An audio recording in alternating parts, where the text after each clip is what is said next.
Subscribe करिए hifi study channel को, bell icon को प्रेस कीजिए लेटेस्ट वीडियो अपडेट सबसे पहले पाने के लिए। Welcome to hifi study changing the way of education. हम लोगों ने पिछले क्लास में प्रतिभाशाली बालकों में थोड़ा सा देख लिया था, प्रतिभाशाली बालकों को शिक्षा किस प्रकार देना चाहिए। आज हम लोग पढ़ेंगे प्रतिभाशाली बालकों की विशेषताएं क्या क्या होती है। ठीक है, देखिए ये क्वेश्चन आप लोग के एग्जाम में 2017 में, 2019 में और 2020 में पूछा हुआ, तो क्वेश्चन के अकॉर्डिंग हम लोग चलेंगे किस टाइप से आपके एग्जाम में क्वेश्चन आता है। ठीक है, देखिए प्रतिभाशाली बालक वह बालक होते हैं जिनकी बुद्धि लाब्धी होती है, जिनका IQ लेवल होता है सामान्य बालकों से अधिक होता है, उनका IQ लेवल 125 के ऊपर होता है। ठीक है, जिन बालकों का IQ लेवल 125 के ऊपर होता है वो प्रतिभाशाली बालकों के अंतर्गत आते हैं। बट अगर आप लोग के एग्जाम में क्वेश्चन पूछ रहा है कि टर्मन के अनुसार प्रतिभाशाली बालकों का IQ कितना होता है, तो टर्मन ने बताया था कि जो प्रतिभाशाली बालक होते हैं उनका बुद्धि लाब्धी 140 होता है। जब टर्मन के अनुसार पूछे तो 140 लगाइएगा। ठीक है, वैसे अलग अलग वैज्ञानिक का अलग अलग मत है, तो हम लोग एक एवरेज लेके चलते हैं कि जिनका बुद्धि लाब्धी 125 के ऊपर होता है वो प्रतिभाशाली बालक होते हैं। हम लोग देखेंगे प्रतिभाशाली बालकों की क्या क्या विशेषताएँ होती है। ठीक, आप लोग नेक्स्ट हेडिंग डाल लीजिए प्रतिभाशाली बालकों की विशेषताएं। ये बालक जो होते हैं वो सामान्य बालकों से हर चीज़ में श्रेष्ठ होते हैं। ठीक है, इनको कोई भी कार्य दे दिया जाए, ये सामान्य बालकों से हर चीज़ में श्रेष्ठ होते हैं, तभी तो प्रतिभाशाली बालक के अंतर्गत इनको रखा गया है। यह कठिन से कठिन मानसिक कार्यों का निष्पादन करते हैं। आप इनको कितना भी हार्ड क्वेश्चन दे दीजिए उसको सरलता से कर लेते हैं और एक से अलग अलग विधियों से भी कर लेते हैं, अनेक प्रकार की विधि से भी किसी भी प्रॉब्लम को सॉल्व कर सकते हैं। ठीक है, और ये समाज के प्रति सकारात्मक दृष्टिकोण रखते हैं। अगर आपके एग्जाम में ऐसे पूछे कि वह कौन से बालक हैं जो समाज के प्रति सकारात्मक दृष्टिकोण रखते हैं, तो प्रतिभाशाली बालक हो जाएंगे। ठीक है, नेक्स्ट है हमारा, ये आलोचनात्मक चिंतन करते हैं, विवेचनात्मक चिंतन करते हैं और अमूर्त चिंतन करते हैं। इनमें कल्पनाशील अधिक विकसित होती है, इनके अंदर कल्पना करने की शक्ति अधिक होती है, किसी भी चीज़ को डीप में सोच सकते हैं। ठीक है, और अमूर्त चिंतन आप लोगों ने पियाजे का 4th स्टेज पढ़ा होगा कि बच्चे के अंदर अमूर्त चिंतन कब आता है। जब बच्चे के अंदर अमूर्त चिंतन आ जाता है तो बच्चा अपना तर्क देने लगता है, बच्चे के अंदर तर्क विकसित हो जाती है। ठीक है, यहाँ तक समझ में आ गया सबको। नेक्स्ट है, किसी भी कार्य पर अधिक ध्यान केंद्रित करते हैं। ये किसी भी कार्य को पूरे कंसंट्रेशन के साथ करते हैं, अपना पूरा ध्यान उसमें लगा के करते हैं। ठीक है, नेक्स्ट अपने उद्देश्य और लक्ष्य के प्रति अधिक केंद्रित होते हैं। जैसे इनका कोई भी गोल हो गया, मान लीजिए कोई प्रतिभाशाली बच्चा है, उसका गोल है UPSC क्रैक करने का, तो वो हर हाल में हर कंडीशन में कैसे भी करके पूरी शिद्दत से अपने लक्ष्य को प्राप्त करेगा। तो ये पूरे कंसंट्रेशन के साथ अपने लक्ष्य अपने गोल के प्रति काम करते हैं। ठीक है, और समुदाय में लोकप्रिय होते हैं। आप लोगों ने सुना ही होगा कि अरे उनका बेटा तो पढ़ने में इतना तेज़ है, उनका बेटा इंजीनियर हो गया, उनकी बेटी डॉक्टर हो गई। आप लोगों ने सबने सुना होगा। तो ये जो बच्चे होते हैं प्रतिभाशाली, वो समाज में क्या होते हैं, लोकप्रिय होते हैं। ये अच्छे अच्छे काम करते हैं जिनसे समाज इनकी क्या करता है, इनका तारीफ़ करता है। और आप लोगों घर में सुना ही होगा कि कोई भी बोलता है अरे देखिए उनका कोई रिक्शा चलाने वाले की बेटी IAS बन गई। तो ये क्या करते हैं, समाज में लोकप्रिय होते हैं। ठीक है, यहाँ तक समझ में आया सबको। ये अन्य पुस्तक पढ़ने में भी रुचि रखते हैं। जो प्रतिभाशाली बालक होते हैं, हम लोगों ने प्रतिभाशाली बालकों की शिक्षा में पढ़ा था कि स्कूल में लाइब्रेरी भी होना चाहिए, क्योंकि ये बालक जो होते हैं वो एक से अधिक पुस्तक पढ़ने में रुचि रखते हैं। इनका इंटरेस्ट रहता है कि ये बहुत सारे पुस्तक पढ़े, जिज्ञासु टाइप के होते हैं। ठीक है, हर चीज़ को जानने की कोशिश करते हैं। यहाँ तक सबको समझ में आ गया, आप इसको नोट कर लीजिए। शाली बालकों की विशेषताओं को देख लिए कि इस प्रकार प्रतिभाशाली बालक सामान्य बालकों से अलग है। ठीक है, नेक्स्ट हम पढ़ेंगे प्रतिभाशाली बालकों की पहचान। कैसे हम पहचान करेंगे कि बच्चा प्रतिभाशाली है कि नहीं। आप लोग नेक्स्ट हेडिंग डाल लीजिए प्रतिभाशाली बालकों की पहचान।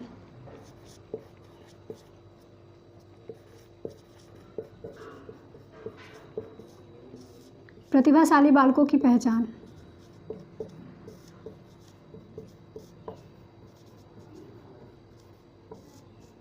मान लीजिए आप क्लास में पढ़ा रहे हैं, तो आप कैसे पहचान करेंगे कि बच्चा प्रतिभाशाली है कि नहीं। ठीक है, इसमें पहला पॉइंट हो जाएगा परीक्षण द्वारा।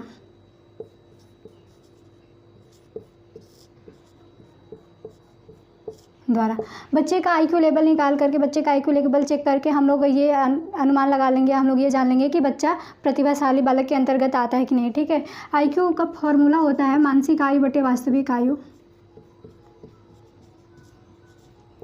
मानसिक आयु बटे वास्तविक आयु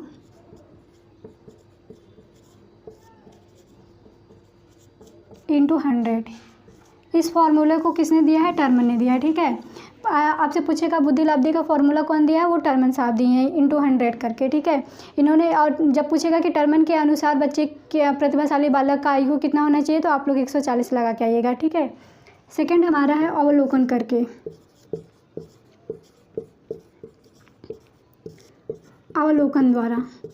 जब आप बच्चे को पढ़ा रहे होंगे तो बच्चे को ऑब्जर्व करेंगे कि बच्चा किस प्रकार सॉल्यूशन सॉल्व कर रहा है क्वेश्चन को। आप बच्चे को कोई क्वेश्चन देंगे तो कितने सरलता से वो सॉल्व कर ले रहा है, कितने जल्दी सॉल्व कर ले रहा है, कोई भी चीज़ें पढ़ा रहे हैं तो कितने जल्दी सीख जा रहा है। ये सब ऑब्जर्व करके आप पता लगा सकते हैं कि बच्चा प्रतिभाशाली है कि नहीं। ठीक है।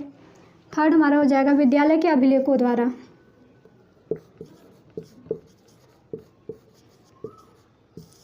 विद्यालय के अभिलेखों से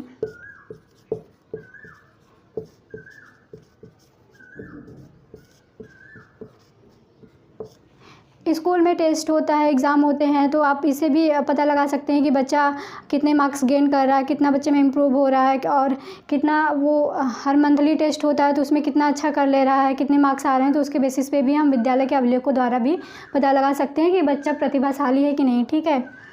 फोर्थ हमारा हो जाएगा बच्चे की अभिरुचि किस में है, बच्चा किस में इंटरेस्ट दिखा रहा है, उसको अपने लाइफ में क्या करना है, उसका गोल क्या है, लक्ष्य क्या है। ठीक है। ये इसका भी परीक्षण करके हम लोग पता लगा लेंगे कि बच्चा प्रतिभाशाली है कि नहीं। अभिरुचि परीक्षण द्वारा।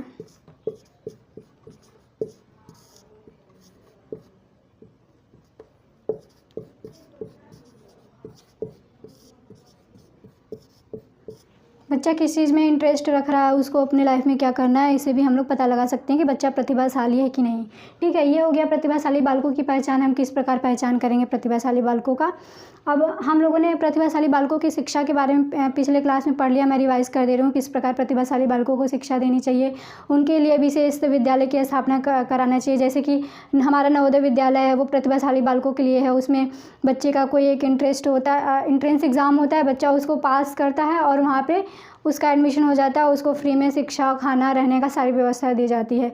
और प्रतिभाशाली बालकों के लिए एक विशेष कक्षाएं भी होना चाहिए और विद्यालय में पुस्तकालय होना चाहिए। जैसे बहुत सारे बच्चे होते हैं जो अपने सिलेबस के अलावा भी बहुत सारी पुस्तकें पढ़ने में इंटरेस्ट रखते हैं, और बच्चे को बीच बीच में गाइड करते रहना चाहिए कि तुम्हारा लक्ष्य क्या है, तुम्हारा गोल क्या है, उसके हिसाब से बच्चे को गाइड करते रहना चाहिए। ठीक है। इस प्रकार हम प्रतिभाशाली बालकों की शिक्षा दे सकते हैं। उनको उनके अच्छे लाइफ के लिए, भविष्य के लिए अच्छा काम करे, उसके लिए प्रेरित कर सकते हैं। ठीक है। ये हमारा हो गया प्रतिभाशाली बालक, हम पढ़ चुके हैं। नेक्स्ट हम पढ़ेंगे धीमी गति से सीखने वाले बालक।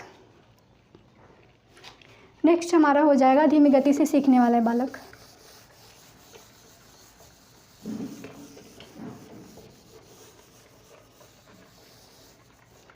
डाल लीजिए धीमी गति से सीखने वाले बालक।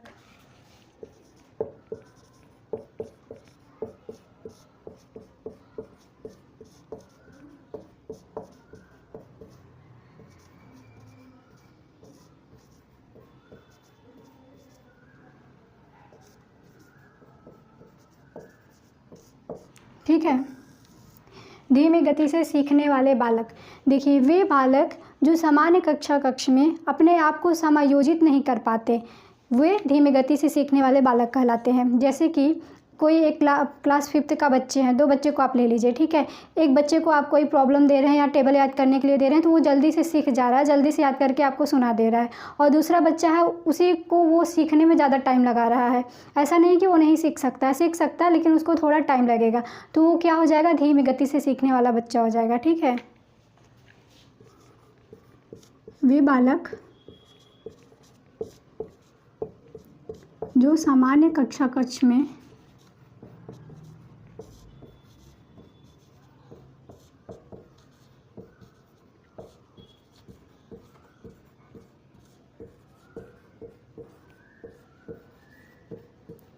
अपने आप को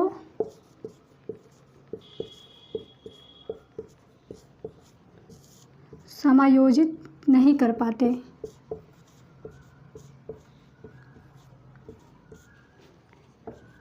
ऐसे बालक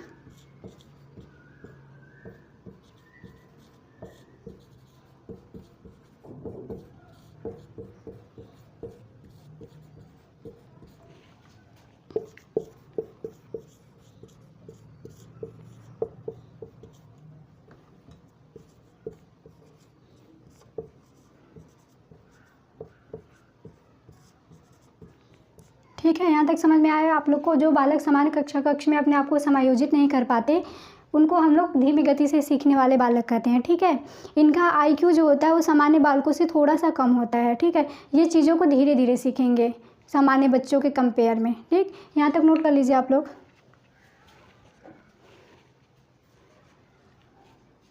हो गया।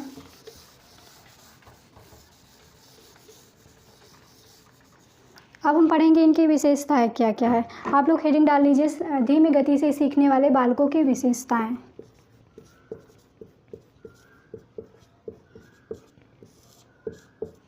इन बालकों का IQ लेवल सामान्य बालकों से थोड़ा कम होता है। इनका IQ सामान्य बालकों से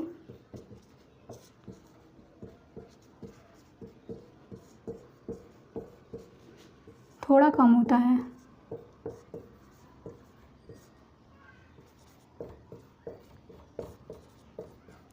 ठीक है, और इनका शारीरिक मानसिक विकास धीरे गति से होता है। ठीक है, सामान्य बालकों के कंपेयर में स्लो होता है।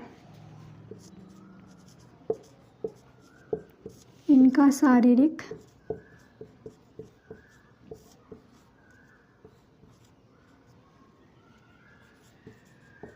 तथा मानसिक विकास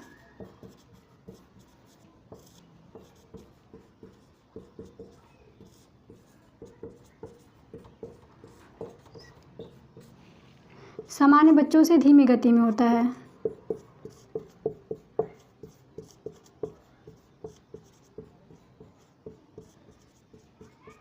जिसके कारण इनके में परिपक्वता देर से आती है, इनके में मैच्योरिटी देर से आती है। ठीक है, ये बच्चे देखेंगे इनका अपने एज के हिसाब से कम मैच्योर होते हैं।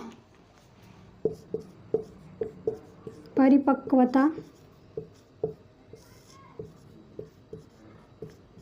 देर से आती है। ठीक है, इन बच्चों में मैच्योरिटी क्या होती है, देरी से आती है। और इन बच्चों में स्मरण करने की शक्ति जो होती है, याद करने की क्षमता जो होती है वो स्लो होती है, जिसके कारण इनके अंदर धारणा की कमी हो जाती है। कोई भी चीज़ इनके अंदर इनका जो मेमोरी होता है, याद करने की क्षमता होती है वो कम होती है, जिसकी वजह से ये जल्दी सीख नहीं पाते। ठीक है, नेक्स्ट हो जाएगा स्मरण शक्ति की कमी के कारण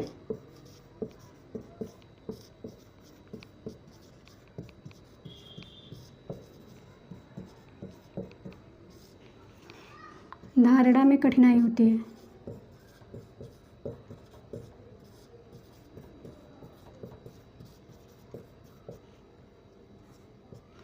इनके में स्मरण शक्ति की कमी होती है, जिसकी वजह से ये कोई भी नई चीज़ जल्दी सीख नहीं पाते। इनको कठिनाई होती है नई चीज़ों को धारण करने में। ठीक है, यहाँ तक आया सबको समझ में। और इनके अंदर ना कॉन्फिडेंस, अब जो बच्चा धीरे गति से सीख रहा है उसके अंदर क्या होता है कि कॉन्फिडेंस लेवल इनका बहुत कम होता है। ये क्लास में अपनी बातों को रख नहीं पाते हैं। इनको लगता है कि हम कुछ पूछेंगे, मैम आप पढ़ाने जाएंगे तो ऐसे भी बच्चे रहेंगे, ये चुपचाप से क्लास में बैठे रहेंगे। इनको लगेगा कि अब मैं कुछ बोलूँगा या कुछ पूछूँगा तो मैम हमको डांट देंगे या सर हमको डांट देंगे, जिसकी वजह से ये चुपचाप से क्लास में रहते हैं, बोल नहीं पाते, उतना अपनी बातों को रख नहीं पाते। ठीक है, इनके अंदर कॉन्फिडेंस की कमी होती है। ठीक है, आत्मविश्वास की कमी होती है।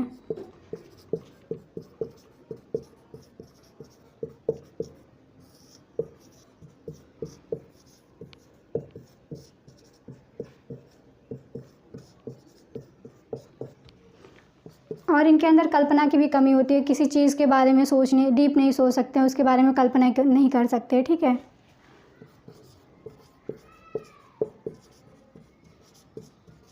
हम लोगों ने प्रतिभाशाली बालकों को पढ़ा था, उनमें कल्पना करने की शक्ति अधिक होती है, इनके में कम होती है।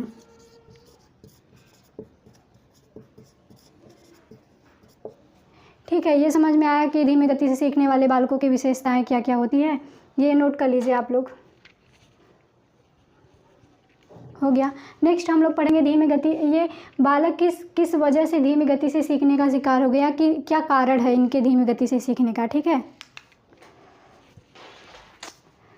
यार, गति से सीखने वाले बालकों की विशेषताओं को देख लिए हैं। अब नेक्स्ट हम पढ़ेंगे धीमी गति से सीखने वाले बालकों के कारण। किन कारणों से बच्चा धीमी गति से सीखने लगता है वो हम देखेंगे। ठीक है, ये आपके प्रीवियस ईयर क्वेश्चन पूछा हुआ भी है कि धीमी गति से सीखने वाले बालकों के कारण बताइए। पहला इसका पॉइंट हो जाएगा आर्थिक स्थिति।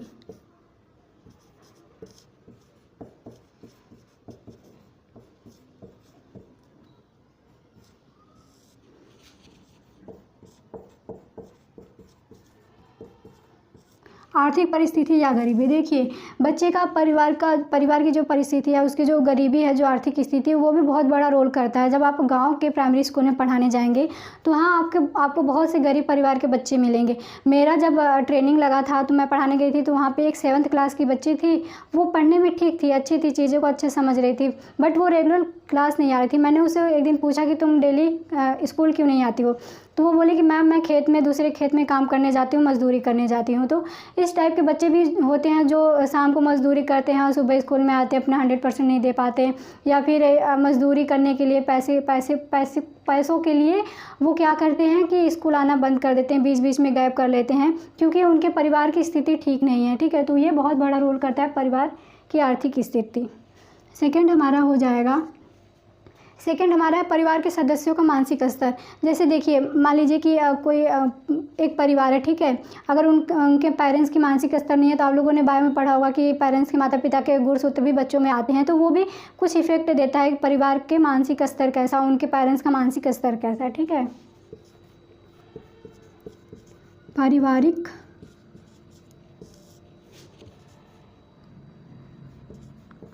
मानसिक स्तर,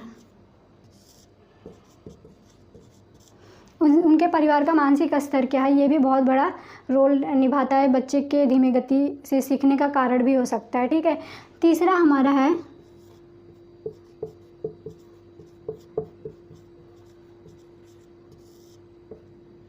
संवेगात्मक घटक। देखिए इसमें क्या होता है, संवेगात्मक घटक में क्या होता है, जब आप स्कूल में पढ़ाने जाएंगे तो अगर आपको धीमी गति से सीखने वाला बच्चा अगर कोई क्लास में है, तो वो क्या करेगा, क्लास में चुप से बैठा रहेगा, बोलेगा नहीं, हो सकता है एकदम पीछे जाके बैठा रहेगा, डर से डरा हुआ रहता है क्लास में। उसको लगता है कि मैं कुछ पूछूंगा मैम से या सर से तो मुझे डांट देंगे या फिर मेरा मजाक उड़ाएंगे, तो बच्चा डर के रहता है स्कूल में। ठीक है, तो वो भी एक कारण हो सकता है, बच्चा धीमी गति से सीखने लगता है। ठीक है, चौथा हमारा है व्यक्तिगत घटक। व्यक्तिगत घटक, इसमें क्या होता है ना कि बच्चा अपने व्यक्तित्व को, जैसे कि बच्चे का ग्रुप होता है तो बच्चे उसमें घुल मिल के रहते हैं, एक साथ रहते हैं। जो धीमी गति से सीखने वाले बालक होते हैं वो अपने आप को शामिल नहीं कर पाते बच्चों में। ठीक है, अपने व्यक्तित्व को प्रकट नहीं कर पाते हैं, और ये इनके अंदर कॉन्फिडेंस इनका लो रहता है, इनको लगता है कि मैं किसी के सामने या किसी के बीच में बोल नहीं सकता हूँ। तो ये सारे कारण हो सकते हैं बच्चे के धीमी गति के सीखने के। ठीक है, यहाँ तक समझ में आ गया आप लोगों को? ठीक है, नेक्स्ट हम लोग पढ़ेंगे धीमी गति से सीखने वाले बालकों की शिक्षा, किस प्रकार हमें शिक्षा देनी चाहिए धीमी गति से सीखने वाले बालकों को। ठीक है,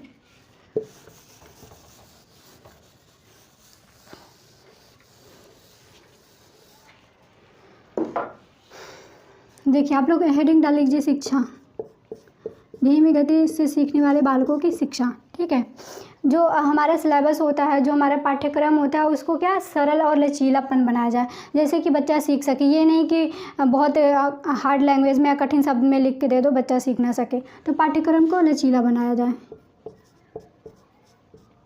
पाठ्यक्रम कैसा हो, लचीला। ठीक है, दूसरा ऑब्जर्वेशन, क्या मतलब कि बच्चे को अवलोकन करते रहना चाहिए बीच बीच में। जैसे आप बच्चे को पढ़ा रहे हैं, ये नहीं कि आप आगे ब्लैक बोर्ड पे पढ़ा रहे हैं और बच्चा पीछे कुछ सुन ही नहीं रहा है, कुछ समझ ही नहीं रहा है, तो हमें जाके देखना, बीच बीच में जाके देखना पड़ेगा बच्चे को जो प्रॉब्लम हम दे रहे हैं वो किस तरीके से कर रहा है, कैसे वो सीख ले रहा है। तो वो सब हमें ध्यान में रख के बच्चे को पढ़ाना है। ठीक है, दूसरा हमारा हो जाएगा क्या, शिक्षक द्वारा बच्चे का अवलोकन करना।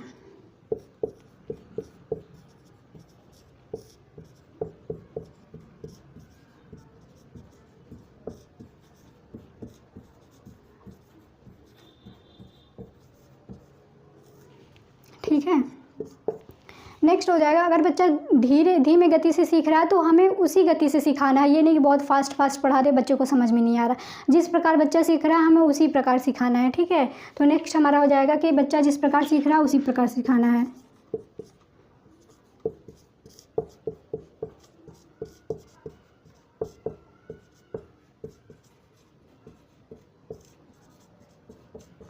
चीज़ों को बार बार रिवाइज़ करना है, बार बार उसको बताना है। अगर मान लीजिए एक बार बताया उसको नहीं समझ में आया तो उसको बार बार बता के, बार बार समझा के, उससे बार बार अभ्यास करके उसको शिक्षा देनी चाहिए, ठीक है। तो हमारा बार बार बताया जाना चाहिए। मान लीजिए कि आप कोई चीज़ एक बार समझा के गए बच्चे को, उसको थोड़ा थोड़ा समझ में आया, थोड़ा थोड़ा नहीं समझ में आया, तो आप उसको दोबारा समझा दीजिए। दोबारा भी नहीं समझ में आया, एक बार और समझा दीजिए। तो बार बार समझा के,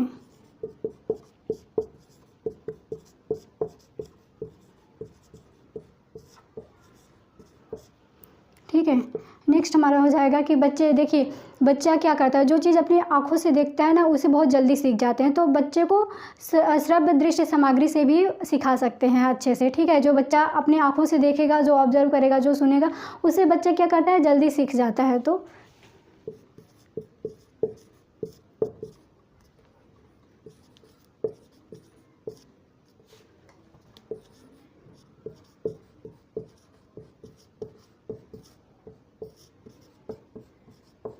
बच्चों को दिखा दिखा के समझा के सिखाएंगे, ठीक है। और नेक्स्ट हमारा है कि बार बार अभ्यास करवा के, बच्चा मान लीजिए कि धीमे गति से सीख रहा है तो क्या बोलेंगे उसको, तुम प्रैक्टिस करो, प्रैक्टिस करो, बार बार प्रैक्टिस करेगा तो वो सीख जाएगा। और बच्चों को क्या करेंगे, मोटिवेट करते रहेंगे, बीच बीच में मोटिवेट करते रहेंगे कि तुम सीख सकते हो, कर सकते हो। और बच्चे के मतलब आप टीचर बनने जा रहे हैं तो बच्चे को आपको इस तरीके से डील करना है कि आप उसके फ्रेंड हैं। तो आप अगर अब बच्चे में घुल मिल के रहेंगे तो जो धीमे गति से सीखने वाला बच्चा है वो आपसे डरेगा नहीं, अपनी बातों को आपके सामने रख पाएगा। तो हमें क्या करना है, बीच बीच में बच्चे को मोटिवेट करते रहना, मोटिवेट कर करके सिखाना है, ठीक है। इस प्रकार हमारा हो गया धीमी गति से सीखने वाले बालकों की शिक्षा, हम किस प्रकार बच्चे को शिक्षा देंगे धीमी गति से जो बच्चा सीख रहा है, ठीक है। यहाँ तक समझ में आ गया आप लोग को, ठीक है। Thank you. अगर वीडियो पसंद आया होगा तो लाइक कीजिएगा। अगर कोई प्रॉब्लम या फिर जो चीज़ें नहीं समझ में आई हो तो कमेंट करके बता दीजिएगा। मिलते हैं नेक्स्ट वीडियो में, तब तक के लिए बाय बाय।